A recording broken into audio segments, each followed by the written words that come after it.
Chaque fois que tu actives ton téléphone pour connecter tes écouteurs sans fil, tu utilises une technologie qui porte le nom d'un roi viking mort il y a plus de 1000 ans. Ce n'est pas une légende urbaine. C'est l'histoire vraie d'Harald à la Dent bleue, un monarque scandinave du Xe siècle qui a unifié le Danemark, converti son peuple au christianisme, construit des forteresses extraordinaires et donné sans le savoir son surnom à l'une des technologies les plus utilisées au monde. Mais pourquoi diable avait-il les dents bleues? Comment un guerrier païen s'est-il transformé en roi chrétien? Et surtout, comment son nom s'est-il retrouvé sur nos smartphones? Vers 910, dans le village de Jelling, au cœur du Jutland danois, un garçon naît dans la famille royale. Son père, Gorm l'Ancien, règne sur une partie du Danemark. Sa mère, Thyra, est une femme redoutable dont la réputation dépasse largement les frontières du royaume. Le petit Harald n'est pas l'aîné, et dans le monde viking, ça compte énormément. Son frère aîné Knud représente tout ce qu'un fils de roi devrait être. Fort, charismatique, destiné au trône. Harald, lui, grandit dans son ombre. Les sagas le décrivent comme rusé et intransigeant, mais pas particulièrement sage. Il sait surtout écouter, ce qui dans une cour viking représente déjà un talent rare. Le jeune Harald observe son père gouverner avec la brutalité typique de l'époque. Gorm l'Ancien ne plaisante pas avec le pouvoir. Il vient d'anéantir le royaume de Gnupa, un chef suédois installé à Hedeby que les Germains avaient donc forcé à se convertir au christianisme. Pour Gorm, le message est clair. Les dieux nordiques règnent sur le Danemark, et personne ne viendra imposer cette religion étrangère chez lui. Harald apprend les bases du métier de guerrier. Il participe probablement aux expéditions vikings, ces raids qui mêlent pillage et commerce. Les côtes de l'Europe occidentale tremblent encore devant les dracars scandinaves. Les monastères regorgent de richesses et les vikings savent tout frapper. Le jeune prince découvre la mer, le combat, la diplomatie brutale qui régit les relations entre chefs nordiques. Mais la vie peut basculer en un instant. Knud, le fils préféré, l'héritier évident, meurt lors d'un raid dans les îles britanniques. Certaines sources racontent qu'il a été tué dans une embuscade près de Dublin, surpris par une attaque nocturne. D'autres restent vagues sur les circonstances. Peu importe les détails, l'héritier du trône danois gît dans une terre étrangère, et Harald, le fils de l'ombre, devient soudain celui sur qui reposent tous les espoirs dynastiques. Pour son père Gorm, c'est un coup terrible. Il perd son fils favori et se retrouve avec Harald, ce garçon qu'il n'avait jamais vraiment considéré comme un futur roi. Mais le destin se moque des préférences paternelles. Vers 958, Gorm l'Ancien meurt. Les circonstances exactes restent floues, comme souvent pour cette période où les chroniqueurs écrivent des décennies après les événements. Harald hérite d'un royaume fragile, morcelé en territoires contrôlés par des chefs locaux jaloux de leur autonomie. Le Danemark n'est pas vraiment un État unifié, plutôt une collection de fiefs, où chaque jarl se comporte comme un roi dans son domaine. Le nouveau roi n'a pas 30 ans et fait face à un défi monumental. Au sud, l'Empire romain germanique dirigé par Otton Ier représente une menace permanente. Les Saxons rêvent d'étendre leur influence sur le Jutland. À l'est, les tribus slaves des Obodrites et des Vélettes contrôlent le sud de la Baltique. Au nord, les chefs norvégiens ne reconnaissent l'autorité de personne. Et dans son propre royaume, les jarls du Danemark oriental, autour de la Zélande et de la Scanie, acceptent mal qu'un roi du Jutland leur donne des ordres. Harald commence par honorer ses parents d'une manière spectaculaire. Il fait déplacer le corps de son père depuis son tumulus païen vers une nouvelle église en bois qu'il construit à Jelling. Un geste audacieux qui mélange tradition païenne et nouveaux symboles chrétiens. Mais son coup de maître, c'est la pierre runique. Cette pierre monumentale que Harald fait ériger entre les deux tumulus de Jelling constitue l'un des monuments les plus importants de l'histoire danoise. Haute de plusieurs mètres, elle porte une inscription en runes qui proclame pour l'éternité « Le roi Harald a ordonné ce monument en mémoire de Gorm son père et de Thyra sa mère. Harald qui a gagné pour lui tout le Danemark et la Norvège et qui a fait des Danois des chrétiens. » Sur une face de la pierre, un dragon nordique s'entrelace dans un motif complexe. Sur l'autre, on trouve la plus ancienne représentation du Christ au Danemark, gravée dans la pierre avec le style des artisans vikings. Le message politique est génial. Harald se présente comme l'héritier légitime de la dynastie de Jelling, tout en annonçant une rupture radicale avec le paganisme de son père. Mais cette conversion au christianisme, elle ne sort pas de nulle part. L'histoire officielle raconte qu'un clerc nommé Popon arrive à la cour d'Harald dans les années 960. Le roi, sceptique face à cette religion étrangère, le met au défi. « Prouve que ton Dieu est plus puissant que Thor et Odin. » Popon accepte une ordalie, ces épreuves censées révéler la vérité divine. Il saisit un morceau de fer chauffé à blanc et le porte comme un gant sans être brûlé. Devant ce miracle, Harald et toute sa cour se convertissent. Fin de l'histoire, le Danemark devient chrétien. Sauf que la réalité politique est infiniment plus complexe et plus intéressante que ce conte pieux. Le christianisme s'infiltre en Scandinavie depuis le IXe siècle, des missionnaires circulent, des marchands chrétiens commercent avec les Vikings, certains Danois se font baptiser quand ça arrange leurs affaires. La religion n'est pas inconnue, elle est juste minoritaire. Ce qui change tout, c'est Otton Ier. L'empereur germanique ne se contente pas de rêver d'expansion, il agit. Il crée des évêchés au sud du Danemark, installe des églises, envoie des prêtres. Son message est au clair, soit tu acceptes le christianisme sous mon contrôle, soit je viens te l'imposer par la force. Et il en a les moyens. Son armée vient de triompher des Hongrois à la bataille du Lechfeld en 955, faisant de lui le souverain le plus puissant d'Europe occidentale. Harald comprend le piège. Si Otton contrôle l'Église danoise, il contrôle le Danemark. Mais s'il se convertit de lui-même et impose le christianisme, il coupe l'herbe sous le pied de l'empereur. Il transforme une menace en opportunité politique. En 965, après qu'Harald ait officiellement embrassé la nouvelle foi, Otton renonce à ses prétentions sur le Danemark. Victoire diplomatique pour le roi danois. Le génie d'Harald, c'est qu'il ne brusque personne. Il ne détruit pas les sanctuaires païens d'un coup. Il ne persécute pas ceux qui vénèrent encore les anciens dieux. Il les laisse coexister avec le Christ, créant une transition douce. À Jelling, les deux tumulus païens de ses parents restent en place, encadrant la nouvelle Église et la pierre runique chrétienne. Paganisme et christianisme partagent le même espace sacré, envoyant un message de continuité plutôt que de rupture brutale. Mais cette conversion lui donne un outil politique formidable. Dans la tradition nordique, le pouvoir du roi dépend de l'assemblée des hommes libres, le Thing. Les jarls locaux ont leur mot à dire, les guerriers aussi. Le christianisme, lui, vient avec une idée révolutionnaire. Le roi tient son pouvoir de Dieu, pas des hommes. Personne ne peut le contester sans défier la volonté divine. Harald s'empare de ce concept et l'utilise pour centraliser le pouvoir. Le Danemark du Xe siècle ressemble plus à une mosaïque qu'à un royaume unifié. Le Jutland, la Scanie, la Zélande, la Fionie, chaque région a ses propres chefs, ses propres lois, ses propres intérêts. Les jarls se comportent comme des roitelets indépendants. Ils rendent hommage au roi quand ça les arrange, l'ignorent quand ils peuvent s'en tirer. Harald change la donne avec une méthode qui mêle violence, diplomatie et démonstration spectaculaire de pouvoir. Il ne se contente pas de revendiquer l'autorité sur tout le Danemark, il la construit pierre par pierre, forteresse par forteresse. Dans les années 970, il lance un programme de construction qui va marquer l'histoire de la Scandinavie. Il ordonne l'édification de forteresses circulaires géantes aux quatre coins de son royaume. Ces ouvrages n'ont rien à voir avec les fortifications typiques de l'époque. Ils suivent un plan d'une précision géométrique stupéfiante. Prenons Trelleborg, la mieux préservée de ces forteresses, construite près de Slagelse en Zélande vers 980. Le site est choisi avec soin. Une presqu'île entre deux rivières qui donnent accès au Grand Belt, le détroit stratégique entre la Zélande et la Fionie. Parfait pour contrôler le trafic maritime.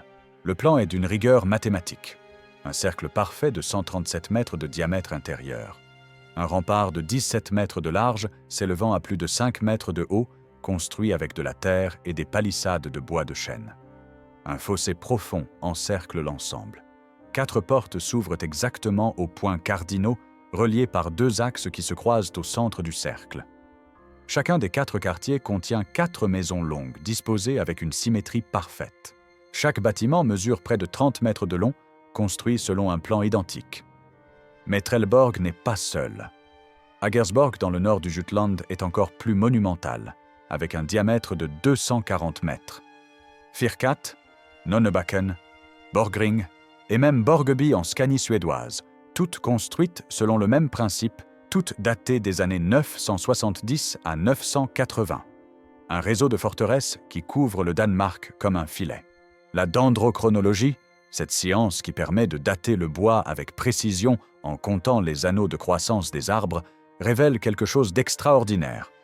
Les chênes utilisés pour construire Trelleborg ont été abattus à l'automne 980. La construction commence au printemps 981, une seule saison de travaux, puis quelques années d'occupation maximum avant l'abandon. Ces forteresses ne sont pas conçues pour durer des siècles, mais pour envoyer un message immédiat. Le message en question. Harald peut mobiliser des milliers d'hommes, des centaines de tonnes de bois, coordonner des chantiers simultanés aux quatre coins de son royaume. Il maîtrise une expertise architecturale qu'aucun roi scandinave avant lui n'a possédée. Les historiens notent des similitudes entre ces forteresses circulaires et des fortifications trouvées en Normandie et en Belgique, suggérant qu'Harald a importé des connaissances militaires franques. Les analyses isotopiques des squelettes retrouvés dans le cimetière de Trelleborg révèlent une autre surprise. Plus de la moitié des soldats ne viennent pas du Danemark local. Certains sont norvégiens, d'autres suédois, beaucoup sont d'origine slave. Harald commande une armée multinationale de mercenaires et d'alliés. À Trelleborg vivaient non seulement des guerriers, mais aussi leurs familles, des serviteurs, des artisans. Une communauté militaire organisée comme un camp romain. Mais ces forteresses servent à quoi exactement? Les historiens débattent encore. Camps d'entraînement pour des guerriers d'élite? Centres administratifs pour contrôler le territoire? Refuges où la population locale peut se mettre à l'abri en cas d'attaque? Probablement un mélange des trois. L'essentiel, c'est qu'elle matérialise le pouvoir royal. Un jarl local qui verrait cette structure monumentale comprend immédiatement qu'il n'a aucune chance face à un roi capable de mobiliser de tels moyens. Harald ne se contente pas de construire des forteresses. Il modernise le réseau routier, fait ériger des ponts. Le pont de Ravning, long de 760 mètres et large de 5 mètres, est le plus ancien pont connu de Scandinavie méridionale. Il relie différentes parties du royaume, facilite le commerce, permet le déplacement rapide des troupes. Tout cela coûte une fortune. Les jarls locaux, habitués à leur indépendance, voient leurs prérogatives réduites. Le roi impose des taxes pour financer ses projets, lève des troupes, exige l'obéissance. Le christianisme justifie cette centralisation. Le roi chrétien ne gouverne pas par la simple force, mais par droit divin. Les anciens sanctuaires païens où se réunissaient des things perdent de leur importance face aux nouvelles églises où prêche l'obéissance au pouvoir royal. Contrôler le Danemark ne suffit pas à Harald.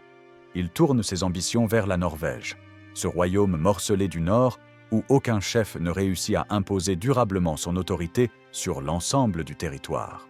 Dans les années 970, la Norvège est déchirée par des luttes de pouvoir. Harald Greycloak, descendant du célèbre Harald à la belle chevelure qui avait tenté d'unifier le pays un siècle plus tôt, règne difficilement. Son pouvoir est contesté, son autorité fragile.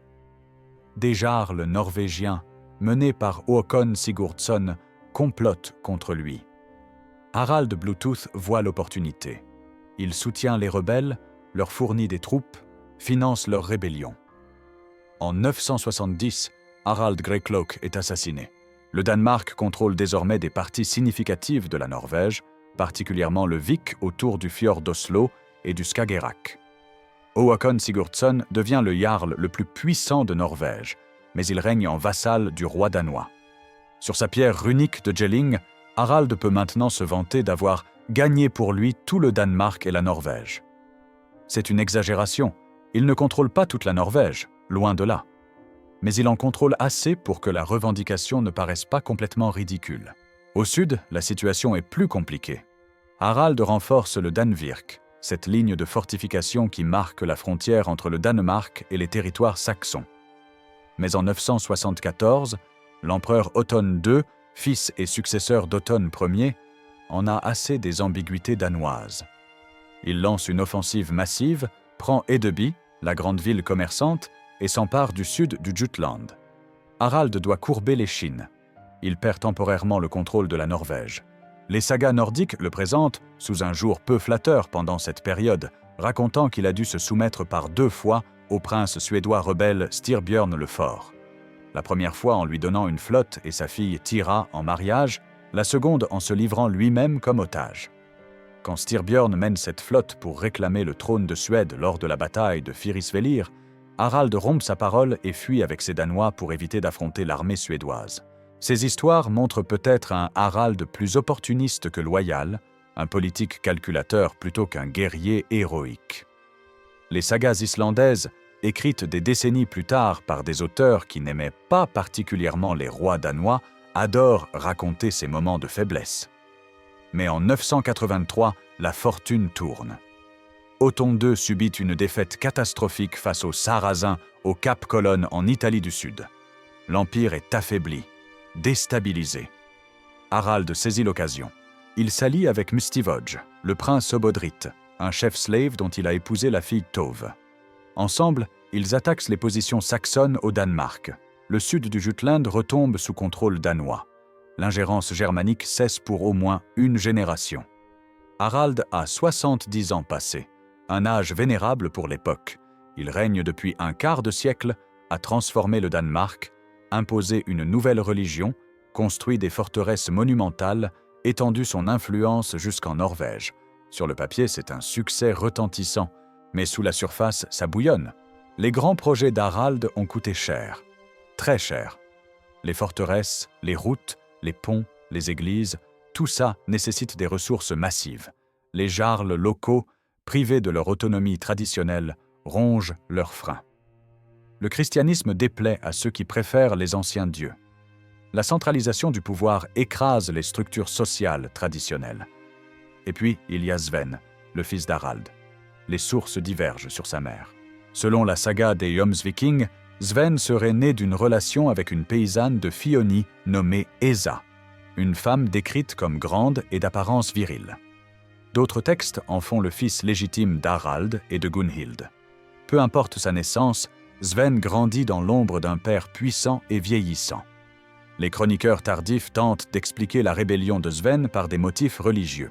Adam de Brême, écrivant un siècle après les événements, raconte que Sven aurait été un païen fanatique, révolté par la conversion de son père, soutenu par les aristocrates qui regrettent les anciens dieux. Cette version arrange bien l'Église, qui aime présenter Harald comme un martyr chrétien persécuté par son fils apostate. Mais l'Encomium Emmae Reginae, un texte plus favorable à Sven, raconte une histoire différente. Harald aurait été jaloux de son propre fils, aurait tenté de l'écarter du pouvoir, craignant d'être surpassé par lui. Sven se serait révolté pour défendre son droit légitime au trône. La vérité se trouve probablement quelque part entre les deux. Les tensions accumulées pendant le règne d'Harald explosent. Les aristocrates mécontents se rallient à Sven. Les partisans des anciens dieux voient en lui un espoir de retour en arrière. Les jarls qui supportent mais de mal la centralisation du pouvoir royal trouvent en lui un champion de leurs anciennes libertés. En 985 ou 986, la situation dégénère en guerre civile. Les sagas mentionnent plusieurs batailles, sans accord sur les lieux exacts. Le Fjordise, Bornholm, les environs de Mols, les sources se contredisent. Ce qui est sûr, c'est qu'Harald perd. Blessé lors d'un combat, le vieux roi s'enfuit chez les Slaves. Il trouve refuge à Jomsborg, l'actuelle Volyn en Pologne, une ville viking contrôlée par les Wendes. Il y meurt de ses blessures le 1er novembre 985 ou 986. Certains textes tardifs racontent une fin particulièrement humiliante. Il aurait été tué par un archer alors qu'il faisait ses besoins. Pour un roi qui s'était voulu l'égal des empereurs, c'est une sortie pathétique. Son corps est ramené au Danemark et inhumé dans l'église de la Trinité à Roskilde qu'il avait fait construire. Mais Sven, le nouveau roi, ne fait ériger aucun monument à sa mémoire. Pas de grande pierre runique, pas de saga glorieuse, rien. Harald tombe dans un oubli relatif. On ne sait même pas où exactement il est enterré à Roskilde. Certains archéologues pensent avoir retrouvé sa tombe, mais rien n'est certain. Pendant des siècles après sa mort, On l'appelle simplement Harald Gormson, Harald fils de Gorm. Le surnom à la dent bleue n'apparaît qu'au XIIe siècle, dans la chronique de Roskilde. Plus de 150 ans après sa mort, ce qui est étrange. Pourquoi dent bleue? Personne ne le sait vraiment. Le mot vieux norrois, blar, signifie bleu, mais aussi sombre ou noir. Plusieurs théories circulent. La première, la plus populaire, il avait une dent pourrie, noircie, qui paraissait bleue. À une époque sans dentiste, avec une alimentation rude et pas de brosse à dents, avoir des dents en mauvais état était courant. Une dent mortifiée, grise ou noirâtre, aurait pu lui valoir ce surnom peu flatteur. Deuxième hypothèse. Il adorait les myrtilles et les mûres. Ces baies, quand on en mange beaucoup, colorent les dents, la langue, le palais d'une teinte bleuâtre. Si Harald en consommait avec excès, ça aurait pu marquer les esprits. C'est plus sympathique comme explication, mais on manque de preuves. Une théorie plus audacieuse suggère qu'il ne s'agit pas de dents bleues, mais de tanne sombre, blar tegn, en vieux norrois. Tegn est un titre anglo-saxon pour un guerrier noble. Harald ayant passé du temps en Angleterre et entretenu des liens avec les Anglais, le surnom aurait pu dériver de là avant d'être mal compris et transformé en dents bleues. Mystère complet.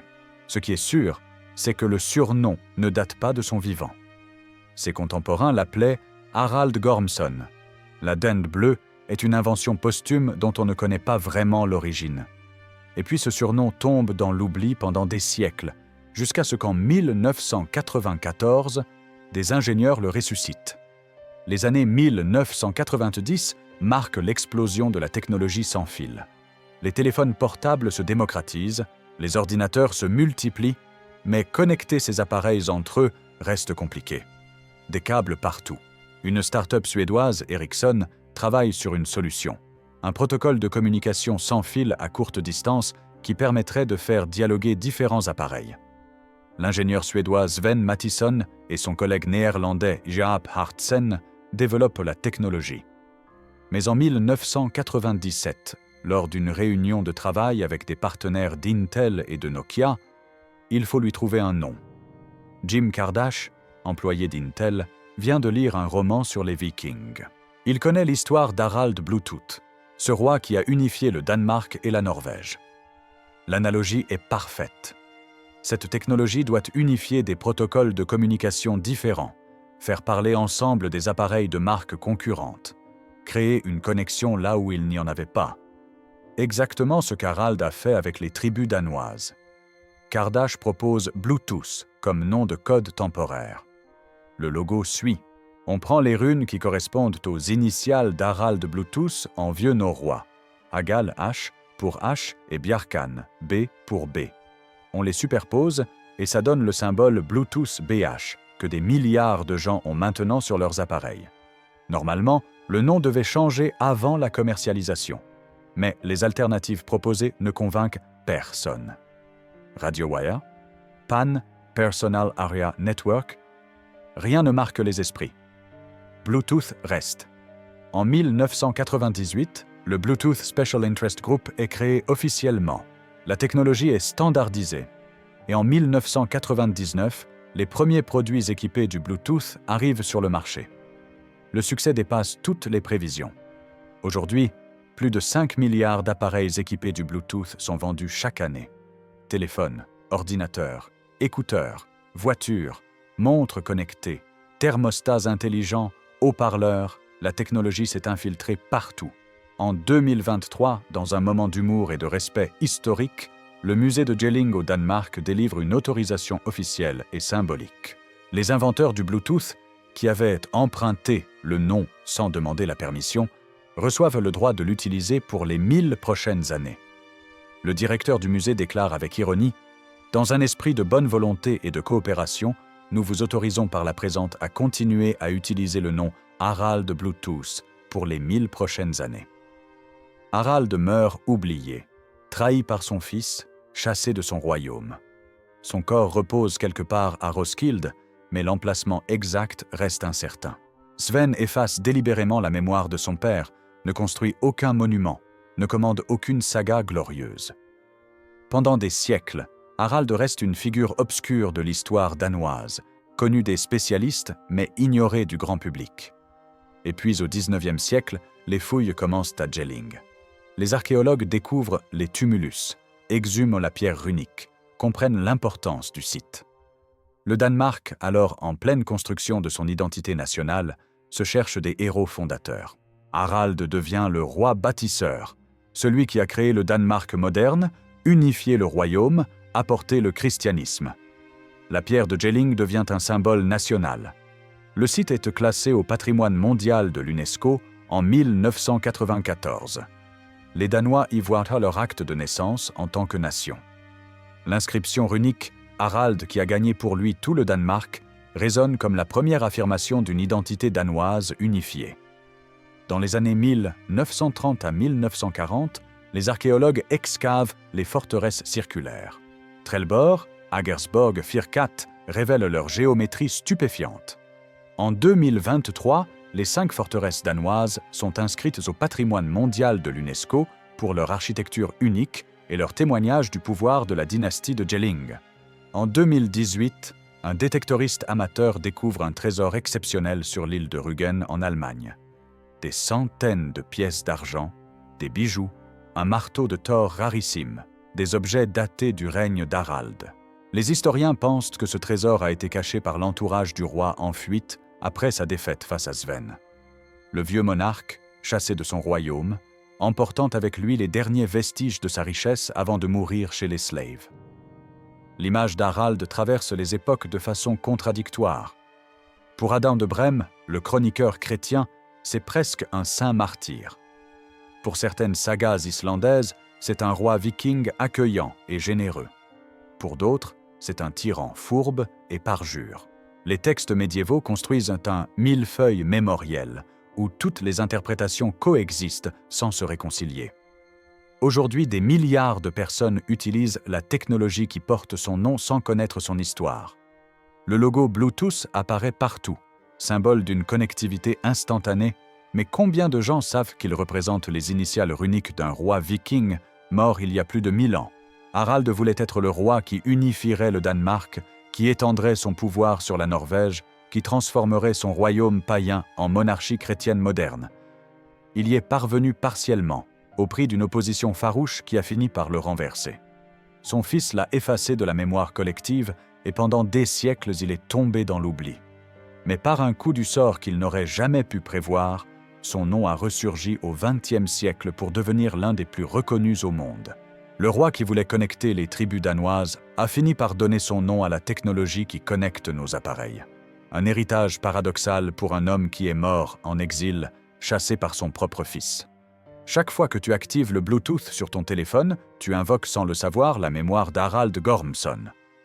Dit à la Dane bleue, roi du Danemark de 958 à 986, bâtisseur de forteresses, unificateur de royaumes, et maintenant patron involontaire de la technologie sans fil mondiale.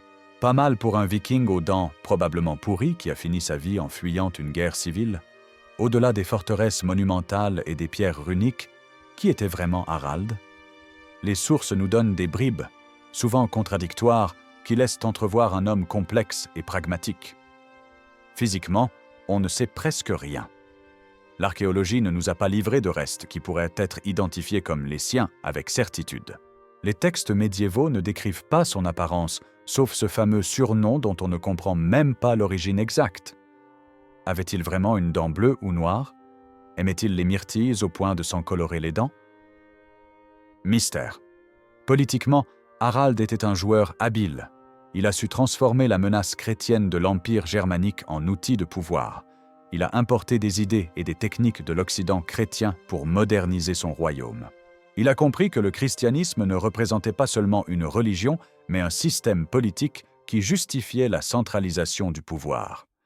Les sagas le présentent parfois comme un couard, fuyant les combats, rompant ses serments.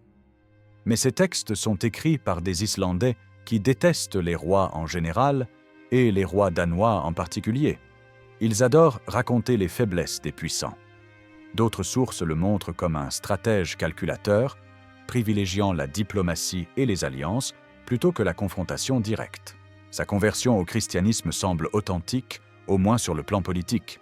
Il ne se contente pas de se faire baptiser pour la forme. Il construit des églises, fait venir des prêtres, transforme les structures du pouvoir. Mais il ne persécute pas les païens, accepte une coexistence pragmatique. À Gelling, les symboles païens et chrétiens partagent le même espace sacré. C'est un homme de transition qui comprend qu'on ne transforme pas une société d'un coup. Ses mariages et sa descendance restent flous. Il épouse Tove, fille du prince Obodrit Mstivoj, cimentant une alliance stratégique avec les Slaves de la Baltique. Il a au moins 2 filles, Thyra, qui épouse successivement plusieurs rois, et finit par se marier avec Olaf Tryggvason de Norvège, et Gunhild, qui épouse un comte anglais et meurt tragiquement lors du massacre de la Saint-Brice en 1002, quand le roi Ethelred II ordonne de tuer tous les Danois d'Angleterre. Et puis il y a Sven, le fils qui va le renverser. Les sources divergent sur sa mère, certaines en faisant le fils d'une paysanne, d'autres le présentant comme légitime. Cette incertitude elle-même est révélatrice. On ne connaît pas les détails de la vie familiale d'Harald, et les chroniqueurs ultérieurs brodent selon leurs intentions. Harald aurait aussi eu un autre fils, Håkon, qui serait parti en expédition vers l'Est et ne serait jamais revenu. La légende raconte qu'il est tombé amoureux des femmes slaves et a décidé de rester là-bas. Vrai ou faux? Impossible à dire. Ce qu'on sait avec certitude, c'est qu'Harald a transformé le Danemark. Avant lui, le royaume est une collection de territoires semi-indépendants où les jarls locaux ont le vrai pouvoir. Après lui, même si son fils le renverse, la structure centralisée qu'il a créée subsiste. Sven hérite d'un royaume unifié, d'une administration royale, d'un système de forteresses, d'une église naissante. Il peut exploiter ces outils pour ses propres ambitions qui le mèneront jusqu'à la conquête de l'Angleterre. Harald est un visionnaire qui paie le prix de ses ambitions. Il va trop vite, il coûte trop cher, il bouleverse trop de traditions. Les forces conservatrices, menées par son propre fils, le renversent. Mais le changement qu'il a initié est irréversible. Le Danemark ne reviendra pas au système des jarls indépendants. Le christianisme ne sera pas abandonné.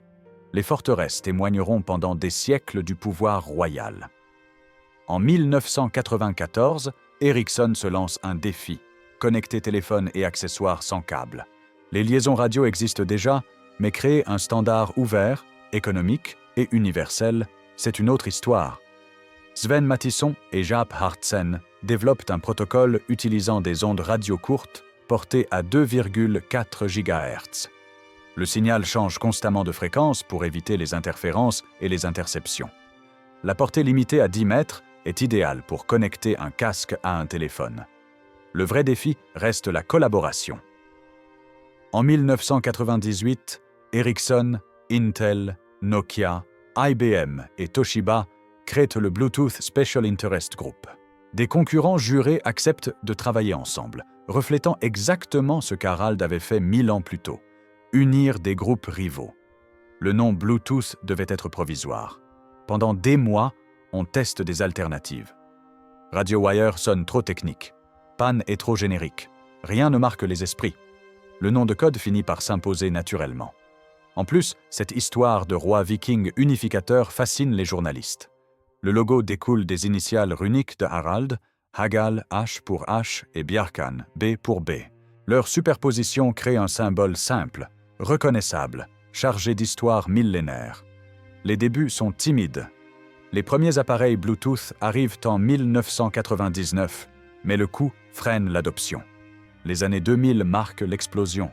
Les oreillettes Bluetooth se multiplient, les voitures intègrent les appels main libre, les périphériques sans fil abandonnent leurs dongles USB. Les années 2010 consacrent le triomphe total. Le Bluetooth Low Energy révolutionne l'univers des objets connectés. Montres, trackers de fitness fonctionnent pendant des semaines sur une pile. Les AirPods d'Apple et leurs concurrents popularisent les écouteurs sans fil. Le Bluetooth 5 améliore portée, vitesse et stabilité. Aujourd'hui, trouver un appareil sans Bluetooth relève de l'exploit. Téléphone, ordinateur, téléviseur, thermostat, serrure, lampe, glucomètres médicaux, tout communique en Bluetooth. Plus de 5 milliards d'appareils équipés sortent chaque année.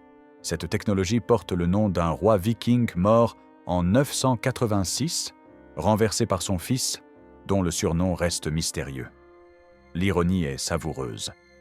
Harald voulait l'immortalité par ses conquêtes, il l'obtient par une technologie qui n'existera que 1000 ans plus tard.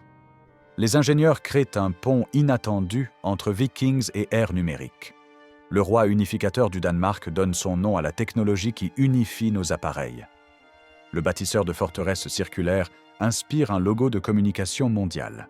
En 2023, le musée de Jelling autorise officiellement l'utilisation du nom pour les 1000 prochaines années. Moment d'humour historique parfait. Le roi médiéval oublié devient plus célèbre au XXIe siècle qu'à son époque. Jelling reste le cœur symbolique de cette histoire. Les 2 tumulus massifs dominent le paysage, hauts de 11 mètres, larges de 70. La grande pierre runique se dresse entre eux, protégée sous verre, proclamant l'unification du Danemark et de la Norvège, la conversion au christianisme. L'église en bois originale a disparu, remplacée par une église romane du XIIe siècle. Le site mélange paganisme et christianisme. Le navire de pierre qui entourait les tumulus a été partiellement reconstruit. Le musée national à Copenhague expose les objets des fouilles. Artefacts vikings, bijoux, armes, outils du Xe siècle. Des maquettes reconstituant les forteresses circulaires. Trelleborg, près de Slagels, est devenu un musée en plein air. Les remparts sont conservés. Une maison longue reconstruite en 1942 donne une idée de la vie dans ces camps militaires. Les analyses isotopiques des squelettes révèlent les origines diverses des soldats. Agersborg conserve ses remparts impressionnants. Firkat a été partiellement reconstruit. Borgring, découvert en 2014, est en cours d'excavation. En 2023, les 5 forteresses rejoignent le patrimoine mondial de l'UNESCO. Roskilde, où Harald repose probablement, est devenue une ville tranquille. La cathédrale gothique abrite les tombes de nombreux rois danois. Quelque part sous ces dalles gît peut-être le fondateur du Danemark moderne, sans certitude sur l'emplacement exact. Le pont de Ravning, chef-d'œuvre long de 760 mètres, a disparu. Seules les fondations témoignent de l'ambition infrastructurelle d'Harald. Pour les Danois, Harald représente une figure fondatrice complexe, pas un héros sans tache. Son règne fut autoritaire, coûteux, controversé. Il imposa des changements rejetés par beaucoup. Son fils l'a renversé et effacé pendant des siècles, mais il créa le Danemark unifié. Avant lui, le royaume existe à peine. Après lui, personne ne conteste l'existence d'un royaume danois unique. Il fit du christianisme la religion officielle, intégrant le Danemark dans l'Europe chrétienne. Il construisit une infrastructure favorisant le développement du pays pendant des siècles. Maintenant, son nom parcourt le monde, prononcé des milliards de fois quotidiennement par des gens qui ignorent tout de lui. Le Bluetooth rend Harald immortel d'une façon qu'aucun roi médiéval n'aurait imaginé. L'histoire d'Harald révèle comment fonctionne la mémoire. Un homme meurt en exil, trahi, oublié. Pendant des siècles, il reste une note de bas de page, connue seulement des spécialistes. Les archéologues creusent, découvrent ces forteresses monumentales, réalisent l'ampleur de ses projets. Les historiens réévaluent son règne, comprennent qu'il a transformé la Scandinavie. Les Danois, en quête d'identité, retrouvent leur fondateur.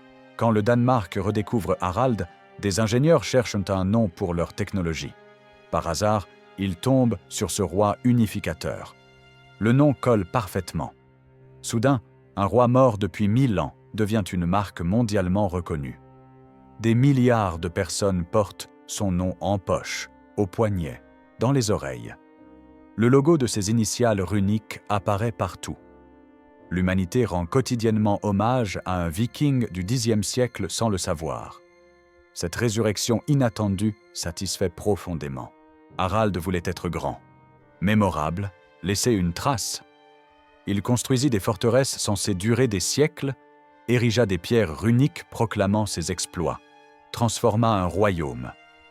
Son fils l'effaça. Ses forteresses furent abandonnées, son nom oublié. 1000 ans plus tard, une technologie lui redonne une gloire qu'il n'a jamais connue de son vivant. Ce n'est pas la gloire recherchée, mais une immortalité plus puissante que tout ce qu'un roi médiéval aurait imaginé.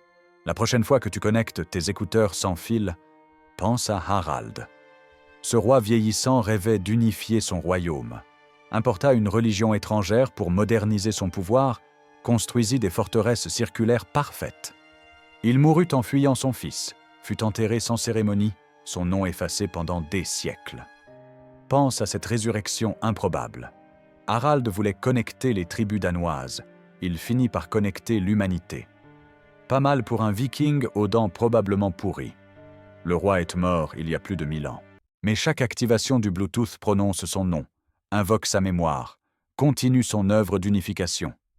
Une immortalité sans prix, arrivée 1000 ans trop tard pour qu'il en profite. Harald Bluetooth, roi du Danemark, unificateur de royaumes, bâtisseur de forteresses, maintenant patron involontaire de la connectivité mondiale. L'histoire a un sens de l'humour extraordinaire.